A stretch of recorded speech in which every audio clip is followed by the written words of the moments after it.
আসসালামু আলাইকুম প্রিয় দর্শক, কেমন আছেন সবাই? আশা রাখছি সবাই ভালো আছেন। আজকে আমি আপনাদের মাঝে নিয়ে আসলাম খুবই মুচমুচে মুখরোচক ডিমের চপ রেসিপি। চলে আসলাম মূল রেসিপিতে। এখানে আমি হাফ কাপ নিয়ে নিলাম বেসন, হাফ কাপের একটু কম নিয়েছি চাউলের গুঁড়া, আর দিয়ে দিলাম সামান্য পরিমাণ বেকিং পাউডার, 1 টেবিল চামচ রসুন পেস্ট, আর দিয়ে দিলাম 1 টেবিল চামচের একটু কম আদা পেস্ট, দিয়ে দিলাম সামান্য পরিমাণ মরিচের গুঁড়া আর হলুদ গুঁড়া, জিরা গুঁড়া, এগুলো পরিমাণ মতো দিয়ে দিলাম। 1 টেবিল চামচের চেয়েও একটু কম দিয়েছি, দেখে অবশ্য আপনারা বুঝতে পেরেছেন। এখন ঠান্ডা পানি দিয়ে আমি মিশিয়ে নেব এই ব্যাটারটা। প্রথমে আমি এই ব্যাটারটা তৈরি করে নিচ্ছি, কারণ বেসন আর চাউলের গুঁড়া একটু সময় নিয়ে যদি আমি ব্যাটারটা তৈরি করে রাখি তাহলে খুব ভালো হবে। এটা কিন্তু খুব ভালো করে সেট হবে যদি কোনো দানাদার অংশ থাকে, সেই জন্য আমি ব্যাটারটা তৈরি করে নিয়েছি। ব্যাটারটা কতটুকু ঘনত্ব রাখবেন দেখে অবশ্য বুঝতে পারছেন। আর একটা হাতের আঙ্গুল আপনি চুবিয়ে দেখবেন চারপাশ দিয়ে কোট হয় কিনা, সেটা একটু লক্ষ্য রাখবেন। রেস্টে রেখে দিলাম আমি ঢাকনা দিয়ে। এখন আমি তৈরি করব আলুর ভর্তা। আলু ভর্তা তৈরি করার জন্য আমি আলুগুলো আগের থেকে সিদ্ধ করে খোসা ছাড়িয়ে নিয়েছি। এখন ম্যাশ করে নেব আলুগুলা। যেভাবে আমরা আলুর ভর্তা তৈরি করি ঠিক একইভাবে আমি এই আলুগুলাকে ম্যাশ করে নেব। এই কাজটা আপনারা চাইলে হাত দিয়েও করতে পারেন, তবে আমার কাছে এভাবে খুব সুবিধা মনে হয়, সেজন্য আমি এভাবে ম্যাশ করে নিয়েছি। ভর্তাতে আমি দিয়ে দেব ধনিয়া পাতা কুচি, 3টা কাঁচামরিচ কুচি, আর দিয়ে দিয়েছি একটা বড় সাইজের পেঁয়াজ কুচি। সব কিছু দিয়ে খুব ভালো করে ভর্তাটা বানিয়ে নেব। স্বাদ মতো লবণ দিয়ে দিলাম।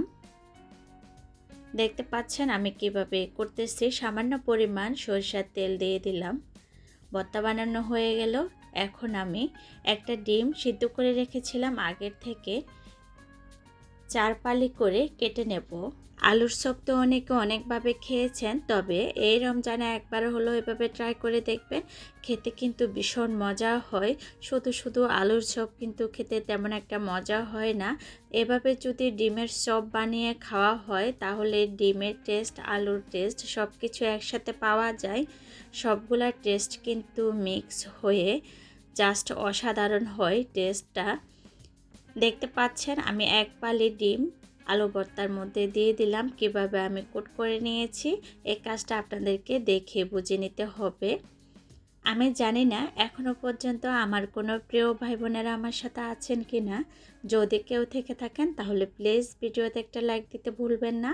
আর যদি মনে করেন আমার এই চ্যানেলটি সাবস্ক্রাইব করার যোগ্য, তাহলে অবশ্যই আমার চ্যানেলটি সাবস্ক্রাইব করে চ্যানেলের সাথে থেকে যাবেন সব সময়ের জন্য। নতুন পুরাতন সকল প্রিয় ভাই বোনেরা, বিশেষ করে আজকে প্রথম যারা আমার চ্যানেলটি ভিজিট করতেছেন, আমি তাদের উদ্দেশ্যে বলবো প্লিজ আমার চ্যানেলটি সাবস্ক্রাইব করে চ্যানেলের সাথে থেকে যাবেন। আপনাদের সাথে কথা বলতে বলতে কিন্তু আমার সবগুলা চপ কোট করা হয়ে গেছে। এখন আমি বেসনের মধ্যে দিয়ে দিলাম। বেসনের মধ্যে গড়িয়ে একটা চামচ দিয়ে আমি দিয়ে দেব। তেলগুলো আমি আগে থেকে বসিয়ে রেখেছি, যথেষ্ট পরিমাণ গরম হয়ে গিয়েছে। তবে আপনাদেরকে এটা গরম তেলের মধ্যে ছেড়ে দিতে হবে। তেল যদি মোটামুটি নর্মাল থাকে তাহলে কিন্তু হবে না। ডিমের চপের ভিতরে কিন্তু তেল অনেক বেশি প্রবেশ করবে, তাই যে কোনো ভাজা পোড়ার ক্ষেত্রে যদি এভাবে তেলটা বেশি করে গরম করে দেওয়া হয় তাহলে ওই চপের ভিতরে তেল কম ঢুকে।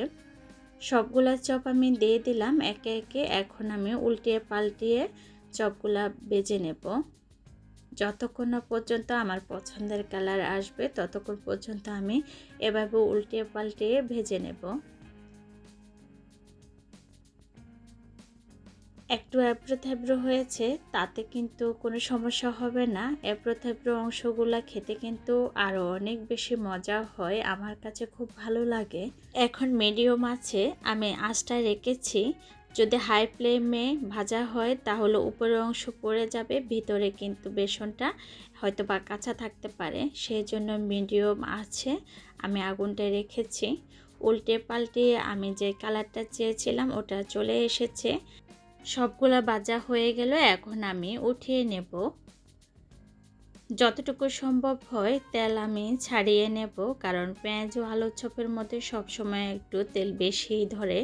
সেজন্য যতটুকু সম্ভব হবে আমি তেল ঝরিয়ে তারপরে আমি নামিয়ে নেব। সবগুলা চপ একেবারে পারফেক্ট কালার চলে এসেছে। এই চপগুলার উপরটা একেবারে ক্রিস্পি হয়েছে আর ভিতরে কিন্তু জুসি।